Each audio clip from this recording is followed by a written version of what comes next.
The morning of January 17th, 1945, east of Warsaw, Poland. Through field glasses, Obersturmbannführer Klaus Hartmann watched the horizon with growing unease.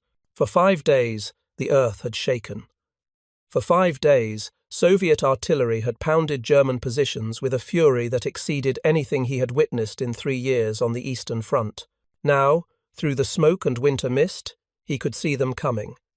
Thousands upon thousands of Soviet soldiers, hundreds of tanks, artillery pieces, stretching back as far as the eye could see. This was impossible, according to everything the SS had been told to believe. The Bolsheviks were exhausted. The Red Army was spent. Final victory in the East was merely a matter of time and will. Yet here they were, advancing in numbers that defied every intelligence assessment, every strategic briefing, every reassurance from Berlin. Behind him, Warsaw burned, not from Soviet shells, but from German demolition charges. Special units, called Sprengkommandos, had spent months systematically destroying what remained of Poland's capital. Building by building, street by street, they had reduced 85% of the city to rubble. This was not military necessity. This was punishment. This was the fulfillment of Heinrich Himmler's order, delivered 3 months earlier at an SS officers' conference. The city must completely disappear from the surface of the earth and serve only as a transport station for the Wehrmacht. No stone can remain standing. Every building must be razed to its foundation. The plan had been perfect. Destroy Warsaw completely before the Soviets arrived. Leave nothing but ashes and memories. Demonstrate to the world what happened to cities that dared resist German authority. But the Soviets had not cooperated with the timeline. They had attacked 8 days early, and they had attacked with strength that German intelligence insisted they did not possess. If you're enjoying this deep dive into the story, hit the subscribe button and let us know in the comments from where in the world you are watching from today. 3 months earlier, in October 1944, the strategic situation in Poland had seemed manageable to German commanders. The failed Warsaw Uprising had ended in complete Polish defeat. Over 60,000 Polish Home Army fighters were dead or captured. 550,000 civilians had been expelled from the city and sent through the transit camp at Pruszków. 60,000 were shipped to concentration camps, including 13,000 to Auschwitz. The rest were scattered across occupied Poland. The uprising had infuriated Hitler beyond measure, but it had also provided the perfect pretext to implement plans long in development. Since 1939, Nazi architects had designed a future German Warsaw. The Pabst Plan, named after German army architect Friedrich Pabst, called for Warsaw to be transformed into a provincial German town. A select few landmarks would be preserved, including the royal castle, which would serve as Hitler's state residence when he visited the conquered East. Everything else would disappear.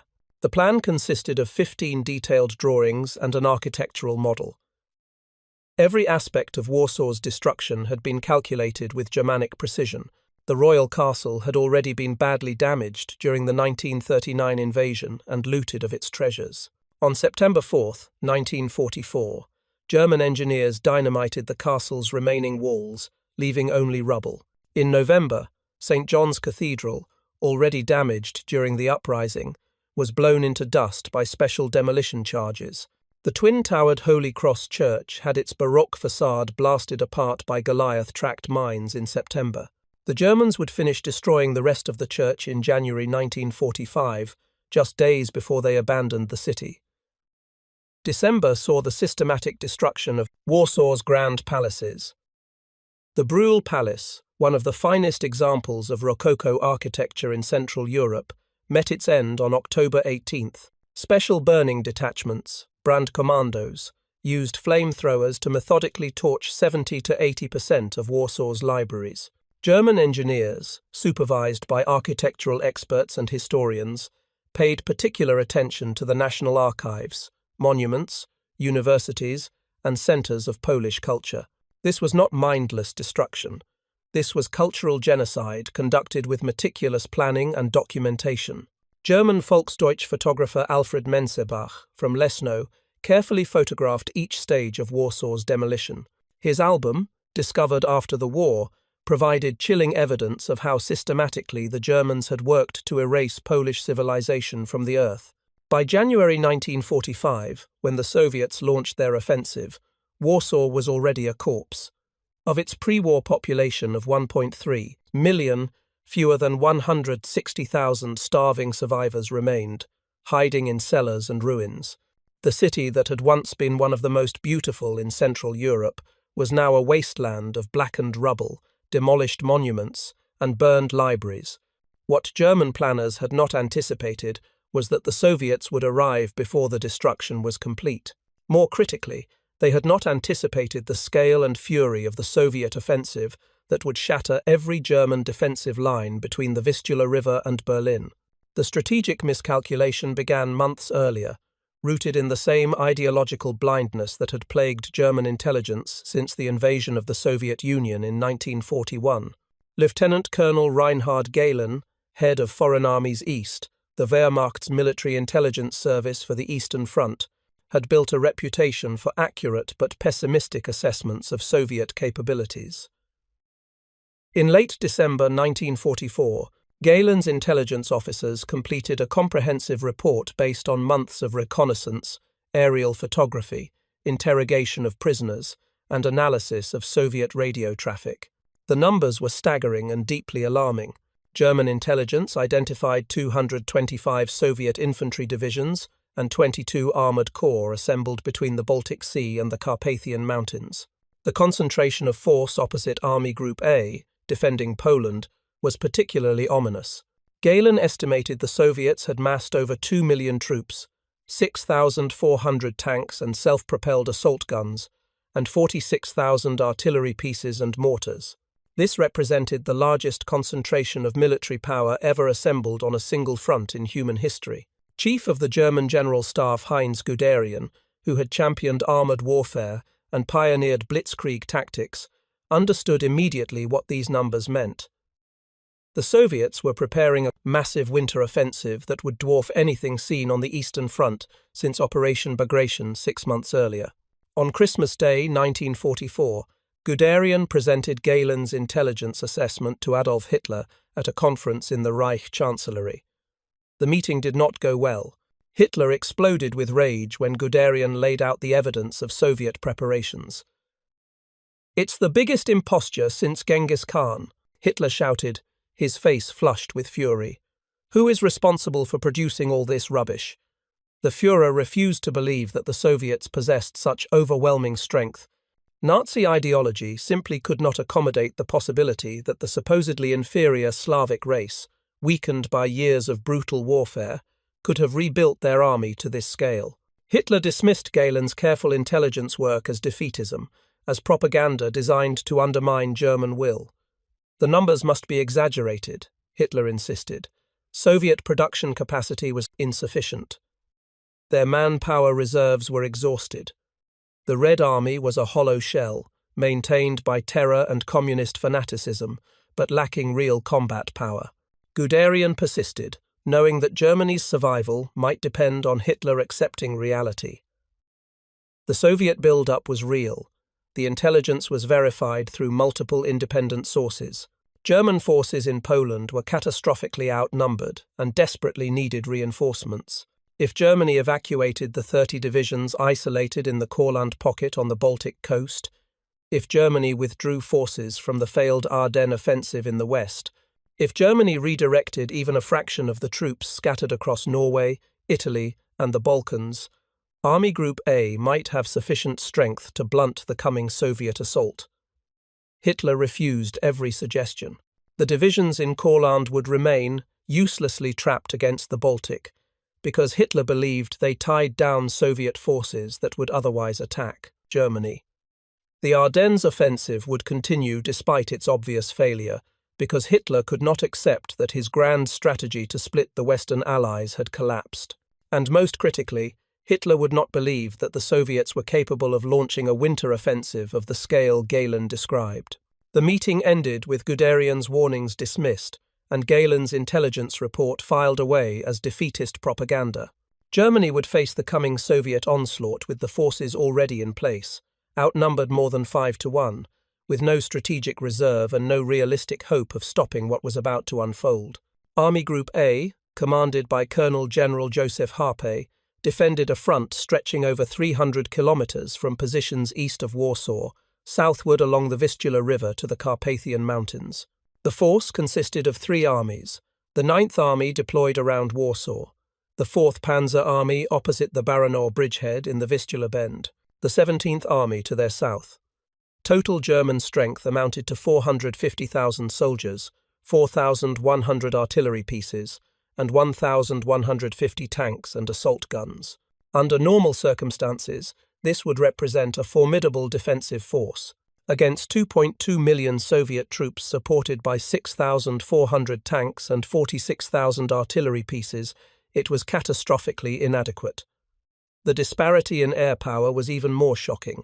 On January 10, 1945, Luftwaffe General Robert Ritter von Graim estimated the balance of air forces in the sectors of Army Groups Center and A at 300 German aircraft versus 10,500 Allied aircraft, a ratio of 35-1 in favor of the Soviets. German pilots who attempted to challenge Soviet air superiority were swarmed by overwhelming numbers of fighters. Ground support missions became suicidal. Reconnaissance flights could barely operate. The Luftwaffe, once master of European skies, had been reduced to irrelevance on the Eastern Front through years of attrition, fuel shortages, and the systematic destruction of German industrial capacity by Allied strategic bombing. German commanders understood their situation was desperate, but ideology and Hitler's insistence on holding every meter of ground prevented rational strategic planning.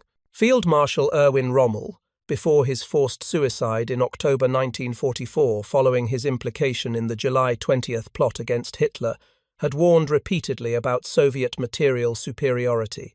In February 1943, after the Battle of Kasserine Pass in North Africa, Rommel had written prophetically about Allied air superiority. Even at that time, the American generals showed themselves to be very advanced in the tactical handling of their forces. The same pattern now dominated the Eastern Front. Soviet operational art had evolved dramatically since the Scythianing. Desperate defensive battles of 1941.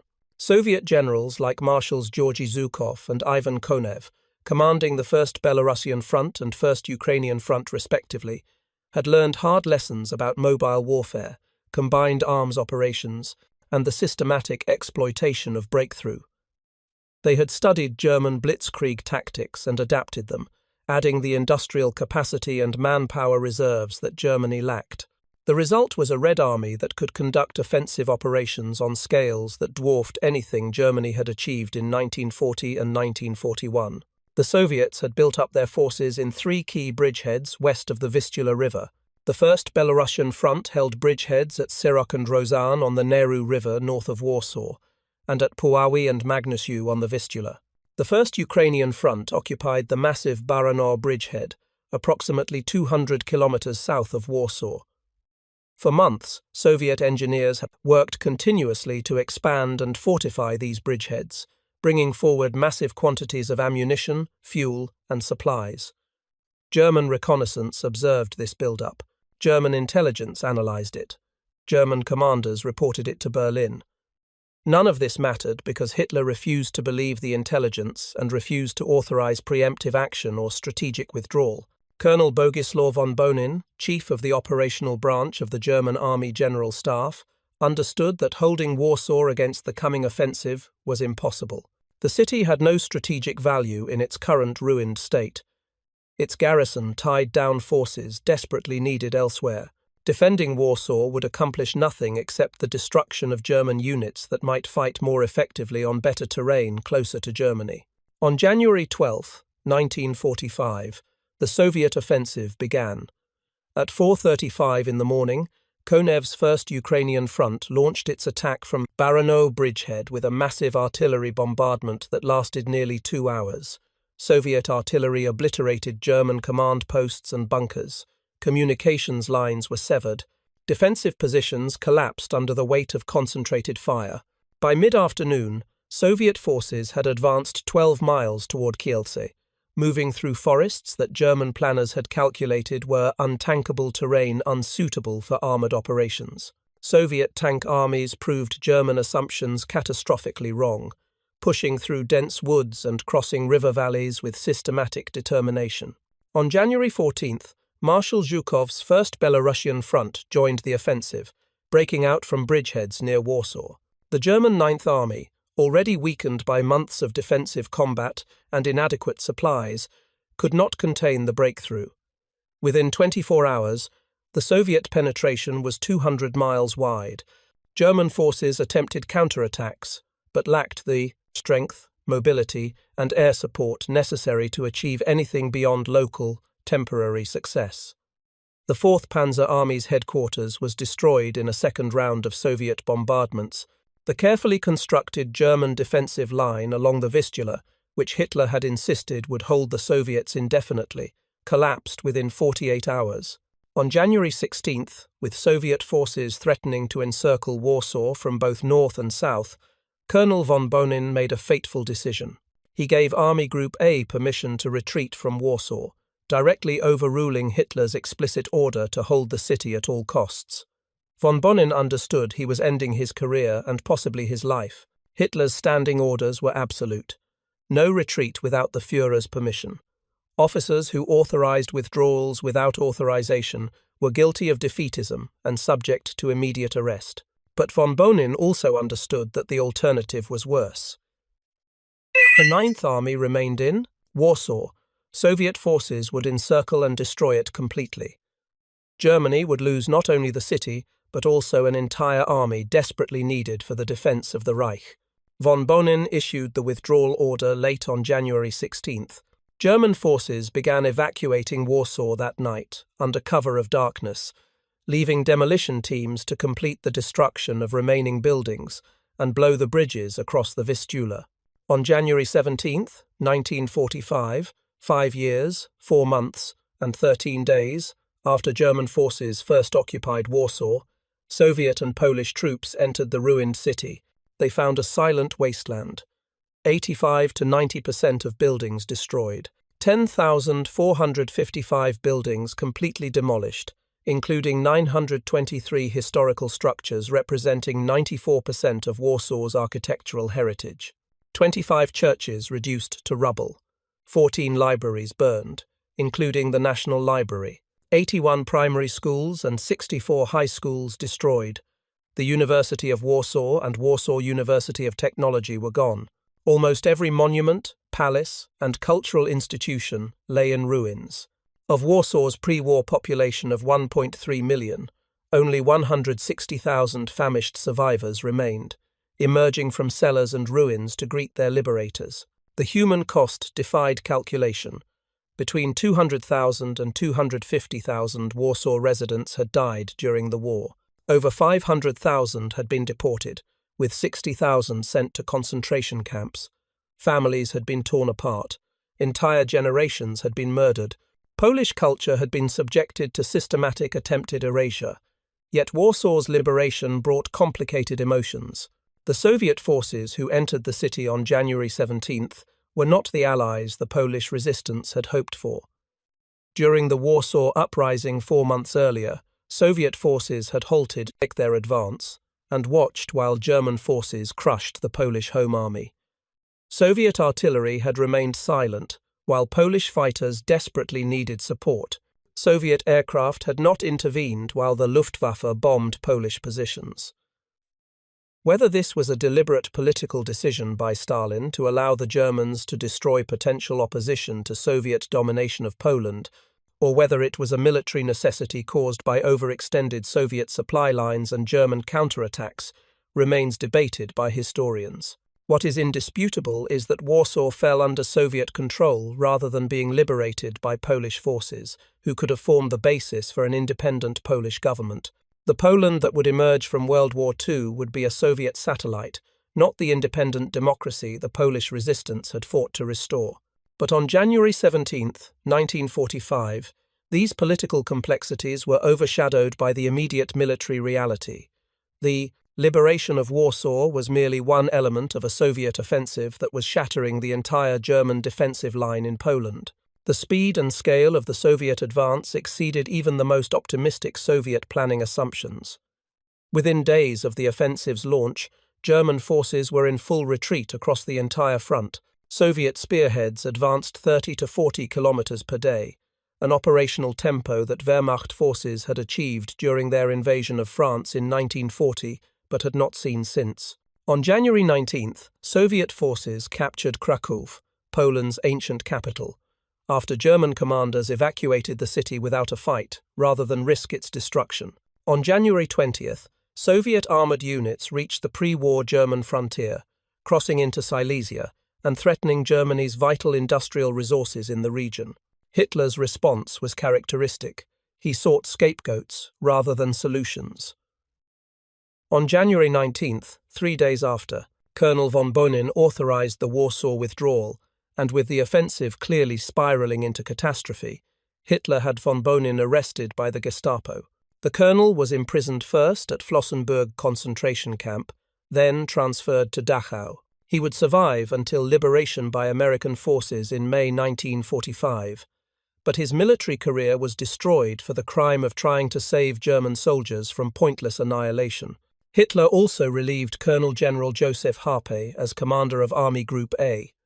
Harpe had performed competently in an impossible situation, managing his forces skillfully while outnumbered more than 5 to 1. None of this mattered. Harpe's army group had failed to stop the Soviet offensive, therefore Harpe was guilty of failure and had to be replaced. His replacement was Colonel General Ferdinand Schörner, one of Hitler's favorite commanders, and a convinced National Socialist known for absolute loyalty to the Führer and utter ruthlessness toward his own men. Schörner had commanded Army Group North, later renamed Army Group Courland, where he had earned the diamonds to his Knight's Cross for defending against Soviet attacks in Latvia.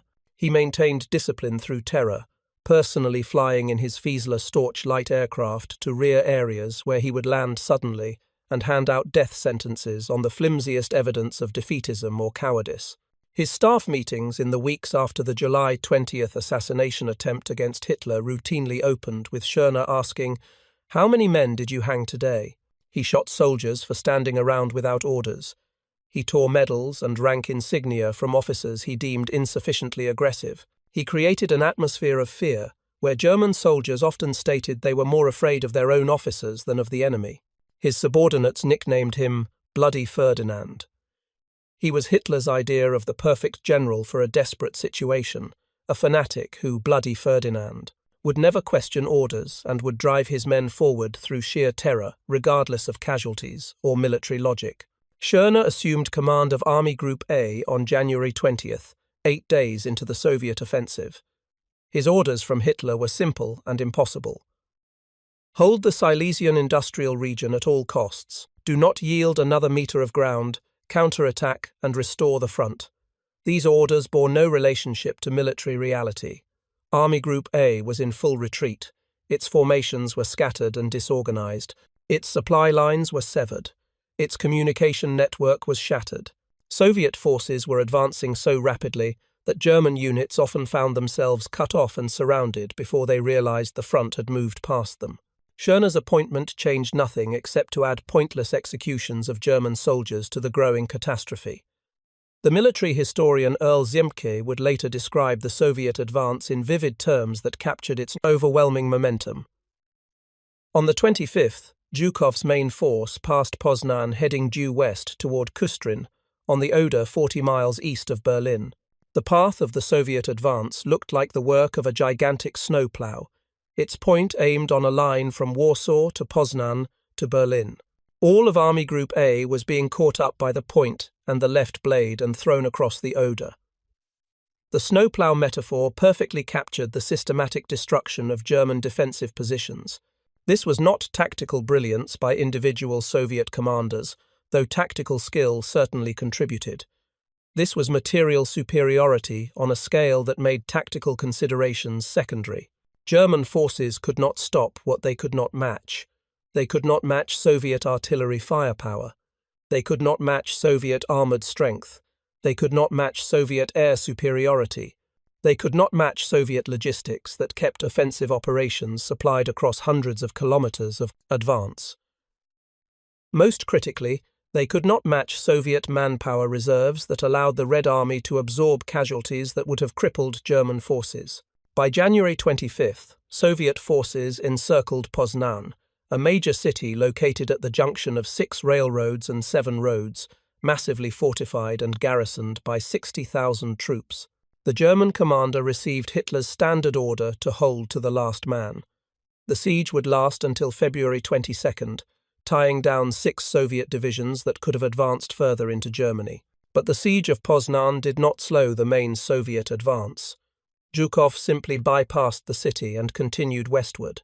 On January 31st, 1945, exactly 19 days after the offensive began, Soviet forces reached the Oder River near Kustrin, only 69 kilometers from Berlin. The German capital was essentially undefended. No significant German forces stood between Zhukov's spearheads and the heart of the Reich. The Vistula-Oder offensive had advanced 480 kilometers in 2 weeks, one of the fastest operational advances in military history. The offensive had liberated or captured Warsaw, Krakow, and dozens of other Polish cities. It had destroyed or scattered the entire German Army Group A. It had freed thousands of prisoners from concentration camps, including the liberation of Auschwitz on January 27th by troops from Konev's First Ukrainian Front. Soviet soldiers found graphic evidence of the Holocaust that shocked even veterans of the brutal Eastern Front warfare. 7,000 survivors remained in Auschwitz, too sick or weak to have been forced on death marches westward. The liberation revealed gas chambers, crematoria, and mountains of personal belongings stripped from over 1 million victims murdered at the camp.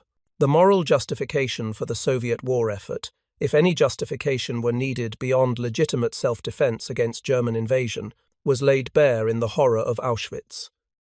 If you find this story engaging, please take a moment to subscribe and enable notifications. It helps us continue producing in-depth content like this. Yet the military momentum of the offensive brought its own problems. Soviet supply lines stretched across hundreds of kilometers of devastated Polish terrain. Bridges had been destroyed by retreating German forces. Railroad tracks had been torn up. Roads were clogged with refugees fleeing westward ahead of the advancing Red Army. Soviet logistics units worked frantically to bring forward ammunition and fuel, but the sheer distance from supply depots to the Oder front strained even the impressive Soviet logistical system. On January 31st, 1945, the Vistula-Oder offensive was voluntarily halted by Soviet high command. Berlin lay only 60 to 70 kilometers away, practically undefended. Soviet forces had established multiple bridgeheads across the Oder River. The way to parties. The German capital appeared open. Yet the offensive stopped. The reasons were multiple and complex. Soviet casualties, while sustainable given Soviet manpower reserves, had been significant. Maintaining offensive momentum required units to remain at full strength, and battered divisions needed time to absorb replacements and reorganize. Ammunition expenditure had been enormous. The initial artillery bombardments had consumed vast quantities of shells, and sustaining the advance required constant artillery support. Soviet supply lines needed time to catch up with the rapid advance. Most critically, Soviet flanks were dangerously exposed. To the north, German forces in Pomerania threatened Zhukov's right flank. To the south, German forces in Silesia threatened Konev's left flank. A premature assault on Berlin risked Soviet spearheads being cut off and destroyed by German counterattacks from these directions. Marshal Zhukov, who understood mobile warfare as well as any commander in World War II, recognized that operational pause was necessary before the final assault on the German capital. The liberation of Warsaw and the shattering of Army Group A represented one of the most decisive operational victories of World War II. In 19 days, Soviet forces had advanced further into German-held territory than any offensive since Operation Bagration 6 months earlier. They had destroyed or severely damaged over 25 German divisions. They had liberated millions of Polish civilians from German occupation. They had placed Soviet forces within striking distance of Berlin, setting the stage for the final battle of the European War.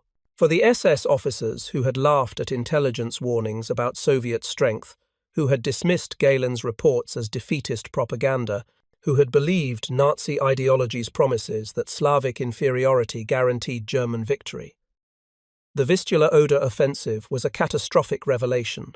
The supposedly exhausted Red Army had attacked with strength that exceeded German worst-case assessments. The supposedly inferior Soviet commanders had demonstrated operational skill that matched or exceeded German capabilities. The supposedly impossible Soviet logistics had sustained an advance across 480 kilometers in midwinter conditions. Every assumption that German commanders had made about their enemy proved wrong. Every intelligence warning they had dismissed proved accurate. Every ideological belief that shaped their strategic planning proved catastrophically misguided. Colonel General Heinz Guderian, watching German defensive lines collapse across Poland, understood that Germany had lost the war. The question was no longer whether Germany would be defeated, but only how much additional destruction would occur before Hitler accepted reality. On January 20th, Field Marshal Gerd von Rundstedt, who had filed his brutally honest assessment of Allied air superiority after D-Day, watched the Eastern Front catastrophe unfold. When asked by Field Marshal Wilhelm Keitel what Germany should do, von Rundstedt replied with shocking bluntness, "Make peace, you idiots. What else can you do?" He was dismissed on July 4, 1944, officially due to age and ill health, but actually because he had recognized what Hitler refused to accept. The war in the West was lost. Now, 6 months later, the war in the East was equally lost. The twin disasters of D-Day in June and the Vistula-Oder offensive in January had destroyed any remaining German hope of achieving even a negotiated settlement. Germany would fight on for another 3.5 months, sacrificing hundreds of thousands more soldiers and civilians in a cause that was already lost. But the liberation of Warsaw on January 17, 1945, marked the beginning of the end. The city that Heinrich Himmler had ordered to disappear completely from the surface of the earth would rise again from its ruins. The army group that had seemed capable of holding Soviet forces east of the Vistula had been shattered beyond recovery, and the SS officers who had laughed at warnings about Soviet strength watched in shock as the impossible materialized before their eyes. The Red Army had come, and nothing could stop them now. The collapse of Army Group A sent shockwaves through the German High Command that reverberated far beyond the immediate military disaster. Hitler's response revealed the degree to which Nazi leadership had become detached from reality. Rather than accepting that German forces were overwhelmingly outnumbered and outgunned, Hitler blamed individual commanders for insufficient will and defeatist attitudes. On January 21, 1945, Hitler created Army Group Vistula, a new formation designed to prevent Soviet breakthrough toward Danzig and Poznan in the northern sector.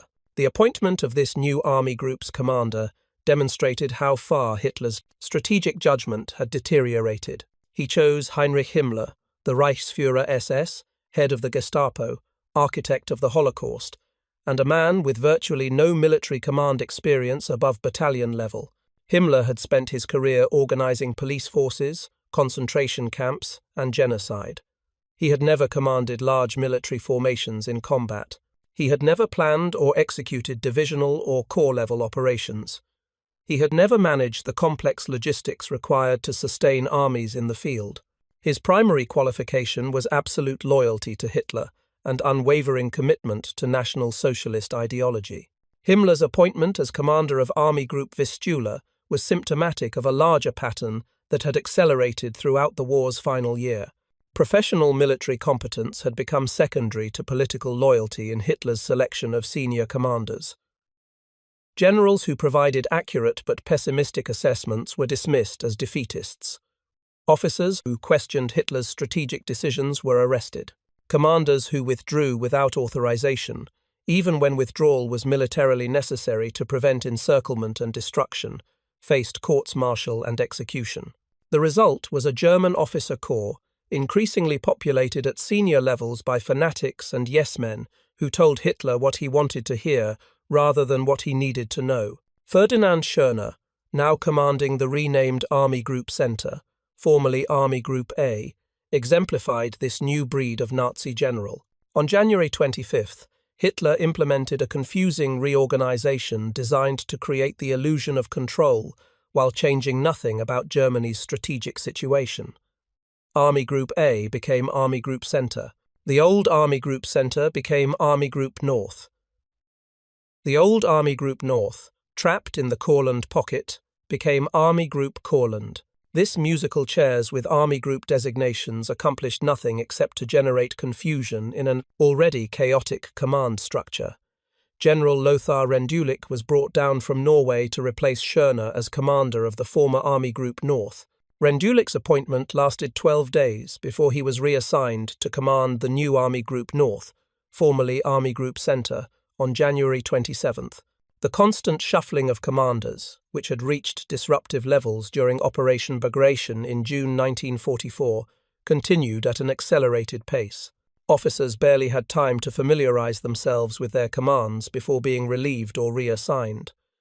Staffs struggled to maintain continuity when commanders changed every few weeks. The quality of senior leadership deteriorated as loyalty to Hitler became the only prerequisite that mattered. Meanwhile, the military situation continued deteriorating with mathematical inevitability. While the main Soviet offensive had paused at the Oder River, subsidiary operations continued throughout February. Konev's first Ukrainian front captured Breslau, cutting off Silesia's industrial resources from Germany. Zhukov's first Belarusian front eliminated German pockets of resistance in Pomerania, securing the northern flank for the eventual assault on Berlin. The death marches that had begun in mid-January continued as SS units evacuated concentration camps ahead of the Soviet advance. It is estimated that in March and April 1945, at least 250,000 prisoners were forced to march westward, often for weeks at a time, and sub-zero temperatures without adequate food or medical care. Thousands died along the routes. The SS, even in defeat, remained committed to murdering those they had imprisoned. The liberation of concentration camps by Soviet forces provided undeniable evidence of the Holocaust's industrial scale. At Auschwitz, Soviet soldiers found detailed records of over 1 million victims murdered at the camp. At Płaszcz, Stutthof, and Ravensbrück, they found similar evidence of systematic genocide. The moral bankruptcy of the Nazi regime, always evident to those willing to see, was now documented beyond any possibility of denial. In Berlin, Hitler raged at his generals while refusing to accept responsibility for the catastrophe his decisions had created. On February 13, 1945, Guderian presented intelligence showing that Soviet forces could increase their strength on the Oder by approximately 4 divisions per day. This meant that any German counterattack had to be launched immediately, within 48 hours, before Soviet reinforcements made the operation impossible. Heinrich Himmler, commanding Army Group Vistula, argued against immediate attack. Additional fuel and ammunition would be needed, he claimed. Preparation would take days or weeks. Guderian, true to his nickname, Hurrying Heinz, strongly advocated immediate action. He insisted that General Walther Wenck, an experienced and capable officer, be attached to Himmler's staff because the SS leader lacked the requisite experience and competent staff to control the attack single-handed. Hitler took offense at Guderian's blunt assessment. The Führer would not permit anyone to suggest that Himmler was incapable of performing military duties. The meeting degenerated into shouting. Hitler shook his fists so close to Guderian's face that his assistant pulled the general backward by his uniform jacket to prevent him from being struck. Nothing was decided.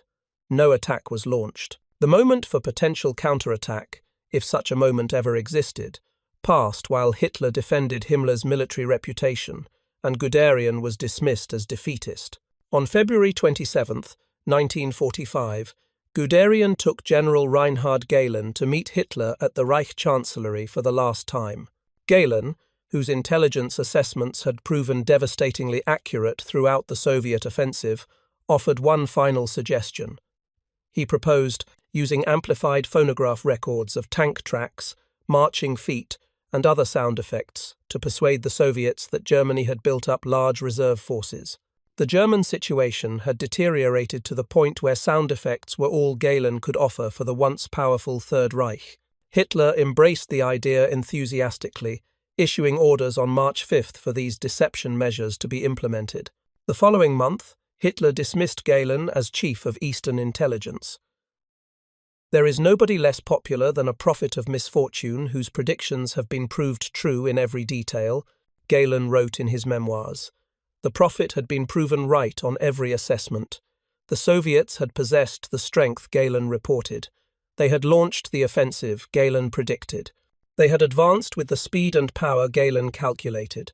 None of this saved Gehlen's career because Hitler could not tolerate officers who reminded him of his own catastrophic misjudgments. On March 28, 1945, following another stormy meeting at the Chancellery where Guderian again stood his ground against Hitler and the bobbing heads of the Führer's inner circle, Guderian was sent on 6-week medical leave. This was effectively dismissal. Guderian would spend the war's final weeks with his wife before becoming a United States prisoner of war. He was fortunate. His independence, proven battlefield brilliance, and the absence of documented war crimes would serve him well in the post-war years. Other German commanders were not as fortunate. Ferdinand Schörner continued his reign of terror over Army Group Center. As the military situation became increasingly hopeless, Schörner's brutality intensified. His security troops shot a tank commander for malingering when they found his crew waiting for mechanics to repair their reconnaissance vehicle. At Lednice, Czechoslovakia, on May 7, 1945, 1 week after Hitler's death and 1 day before Germany's unconditional surrender, Schörner was present when his men shot 22 German soldiers for standing around without orders. Schörner rationalized these murders as necessary to maintain discipline for his strategy of organized flight to the west, a maneuver intended to allow Army Group Center to surrender to American forces rather than to the Soviets. 2 days before the Lednice massacre, Schörner issued his last order of the day to Army Group Center. "In these hard days, we must not lose our nerves or become cowardly," he declared. "Any attempt to find your own way back to the homeland is a dishonorable betrayal of your comrades and of our people, and will be punished." On May 9, 1945, Schörner abandoned his post. He boarded his Fieseler Storch aircraft and flew away, leaving Army Group Center to the Soviets after all. The field marshal, who had harangued his men to hang tough for the Führer, who had hanged them if they did not, turned tail and ran when his own life was at risk. Schörner reached American lines in Austria, where United States forces handed him over to the Soviets. He was tried and imprisoned for 10 years, alongside the very soldiers he had abandoned.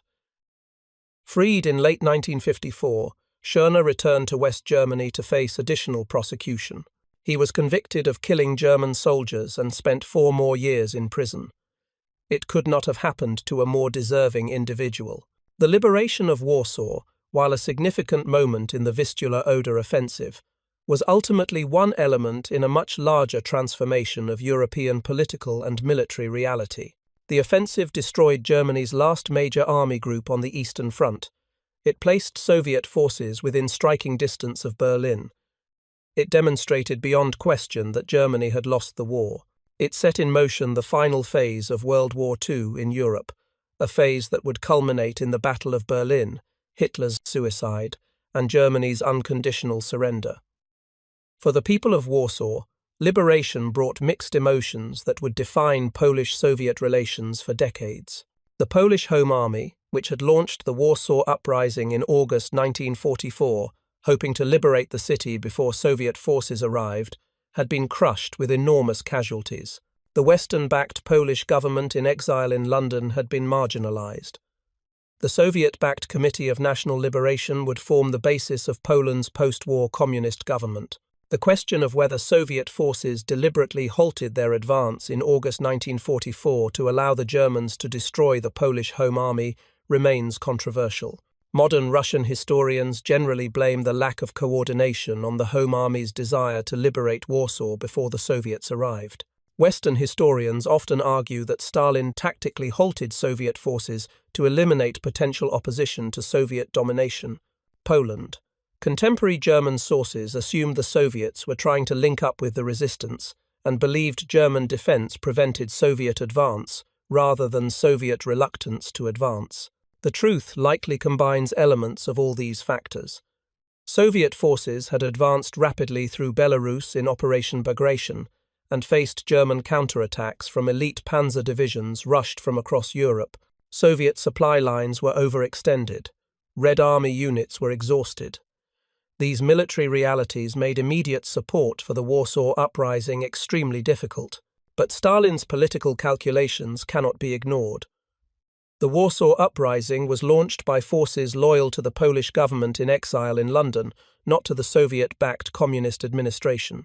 If the Home Army successfully liberated Warsaw, it would establish facts on the ground that complicated Soviet plans for post-war Poland. Stalin had no interest in seeing a strong, independent Polish government emerge from the war. Whatever Stalin's calculations in August 1944, by January 1945, the military situation had changed dramatically. The Vistula-Oder offensive was launched partly in response to British Prime Minister Winston Churchill's appeal on January 6 for Stalin to organise an offensive to relieve pressure on Anglo-American forces in the Ardennes. Soviet forces were prepared, supplied, and ready to attack. The liberation of Warsaw became part of a massive offensive rather than an isolated operation. The political consequences of Warsaw's liberation extended far beyond Poland. The speed and power of the Soviet advance terrified Western leaders, who suddenly realized that Soviet forces might occupy far more of Central Europe than had been envisioned at the Yalta Conference. The question of post-war European boundaries, which had seemed theoretical when Soviet forces were hundreds of kilometers from Germany, became urgent when Soviet armies stood at the Oder River. The destruction of Warsaw itself became a symbol of Nazi barbarism and Polish suffering. The systematic demolition of the city, carried out not for military necessity but as punishment, exemplified the criminal nature of Nazi occupation. The pre-war population of 1.3 million had been reduced to 160,000 survivors, 85 to 90% of buildings destroyed, 94% of historical buildings demolished, the National Archives burned, libraries destroyed, universities razed. After the war, the question of Warsaw's future prompted serious debate. One proposal suggested leaving the ruins as they were, creating a giant monument to war's horror and Nazi atrocities. But returning residents began rebuilding immediately, often with their bare hands, clearing rubble and reconstructing homes without seeking permission or instruction. By February 1945, the Warsaw Reconstruction Committee had been formed to oversee the city's recovery. The decision was made to reconstruct large sections of Warsaw's Old Town and New Town to look as they had before destruction. Pre-war photographs, architectural drawings, and 18th-century paintings by Italian artists Marcello Bacciarelli and Bernardo Bellotto were studied and used as guides. Architects, archaeologists, and conservators worked together to recreate what had been lost. Brick by brick, stone by stone, Warsaw rose again from its ruins. The reconstruction took 3 decades. Churches, cathedrals, palaces, and public buildings were rebuilt with meticulous attention to historical accuracy. Bricks from the rubble and fragments of architectural details were reused. Polish citizens donated to the Social Fund for the rebuilding of the capital, funding reconstruction without foreign assistance. The motto became, "The entire nation builds its capital." Today, Warsaw's Old Town is a UNESCO World Heritage Site, recognized not only for its historical significance but for the brilliance of its reconstruction. The city that Himmler ordered to disappear completely from the surface of the earth stands as a testament to the resilience of Polish culture and the failure of Nazi attempts to erase Poland from existence. The military lessons of the Vistula-Oder offensive were clear and devastating for any remaining German illusions about the war's outcome. The offensive demonstrated that Soviet operational art had evolved to equal or exceed German capabilities. Soviet commanders showed sophisticated understanding of mobile warfare, breakthrough operations, and exploitation. Soviet logistics, often dismissed by German intelligence as primitive and inefficient, proved capable of sustaining rapid advances across hundreds of kilometers of winter terrain. Soviet artillery coordination, which had improved dramatically since 1941, achieved levels of destructive power that overwhelmed German defensive positions. The initial bombardments of January 12 destroyed German command and control networks, leaving defending forces unable to coordinate effective responses. Soviet armor, operating in large formations with clear objectives, punched through German lines and exploited breakthroughs before German reserves could react. Soviet air superiority, achieved through a combination of massive production, pilot training, and systematic destruction of the Luftwaffe, made German movement suicidal and Soviet operations nearly immune to air attack. The 35-to-1 advantage in aircraft meant that German ground forces fought without air cover, while Soviet forces enjoyed constant close air support. Most significantly, Soviet manpower reserves allowed the Red Army to sustain an operational tempo that German forces could not match. When Soviet units suffered casualties, replacements arrived quickly. When Soviet formations were battered, fresh divisions moved forward to continue the advance. Germany's manpower reserves were exhausted. Every division lost, every regiment destroyed, every battalion shattered was irreplaceable. The disparity in resources that had shaped the entire Eastern Front War since June 1941 had reached its logical conclusion. Germany had started Operation Barbarossa, believing that Soviet industry was primitive, Soviet leadership was incompetent, Soviet soldiers were inferior, and Soviet society would collapse under the stress of invasion. Every assumption proved catastrophically wrong. Soviet industry, evacuated east of the Urals and rebuilt under unimaginable hardship, had outproduced German industry despite massive territorial losses. Soviet leadership, after suffering enormous casualties in 1941 and 1942, while learning the brutal lessons of modern warfare, had developed commanders and staff officers as skilled as their German counterparts. Soviet soldiers, fighting for their homeland against an invader committed to enslaving or exterminating them, fought with courage and determination that German soldiers acknowledged and respected. Soviet society, rather than collapsing under invasion, mobilized for total war with ruthless efficiency. The Soviet Union's larger population, greater industrial capacity, and vast geographic depth provided strategic advantages that German tactical superiority could never overcome. Once the Red Army survived the initial German assault and Soviet industry reached full war production, German defeat became a matter of time. The Vistula-Oder offensive accelerated the timeline, but did not change the fundamental trajectory. By January 1945, the only question was how much longer Germany would fight and how many more people would die before Hitler accepted reality. The answer, as events would prove, was that Germany would fight for another 3.5 months, until Soviet forces captured the Reich Chancellery and Hitler committed suicide. The path from Warsaw to Berlin was direct and inevitable. The Oder River, reached on January 31st, provided a temporary pause while Soviet forces regrouped and prepared for the final assault. Throughout February and March, Soviet forces eliminated German resistance in Pomerania and Silesia, securing their flanks for the Berlin operation. German forces, desperately short of fuel, ammunition, and reserves, could mount only local counterattacks that achieved nothing strategic. On April 16, 1945, the Berlin offensive began. Marshal Zhukov's First Belarusian Front attacked from bridgeheads on the Oder River directly toward Berlin. Marshal Konev's First Ukrainian Front attacked from the south, driving toward Dresden and southern approaches to the capital. The same pattern that had characterized the Vistula-Oder offensive repeated on a smaller but even more intense scale. Massive Soviet artillery bombardments obliterated German defenses. Soviet armor punched through weakened German lines. Soviet infantry, supported by close air support, advanced against increasingly desperate German resistance. The Battle of the Seelow Heights, the last major defensive position before Berlin, cost over 33,000 Soviet casualties in 3 days of brutal fighting. But Soviet forces had the strength to absorb these losses and continue advancing. German forces did not. By April 21st, Soviet forces entered Berlin's outskirts. By April 25th, Berlin was completely surrounded. Street fighting raged through the city for another week, as German forces, including Hitler, youth children, and elderly Volkssturm militia, fought with fanatical determination. On April 30th, 1945, with Soviet forces less than 500 meters from the Reich Chancellery, Adolf Hitler committed suicide. Grand Admiral Karl Dönitz assumed leadership of what remained of the German government and began surrender negotiations.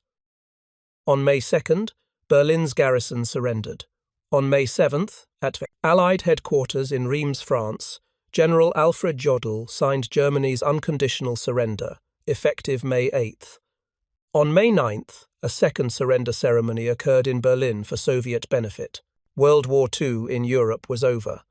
The Third Reich, which Hitler had boasted would last 1,000 years, had lasted 12 years and 4 months. The human cost defied comprehension. The Soviet Union suffered approximately 27 million deaths, including 17 million civilians.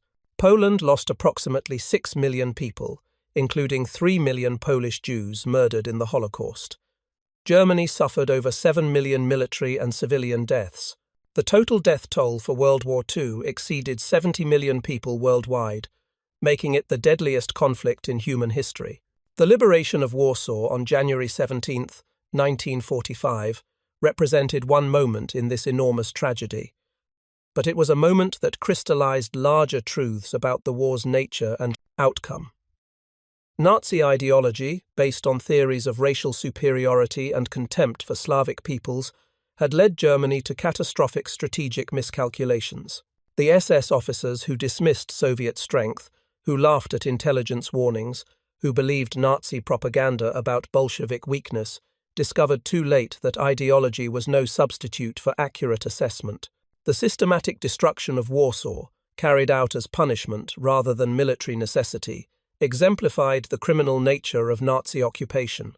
The human suffering inflicted on Warsaw's population, the cultural destruction wrought by German demolition units, the attempted erasure of Polish civilization, all demonstrated that Nazi Germany waged war not just against enemy armies, but against entire peoples and cultures.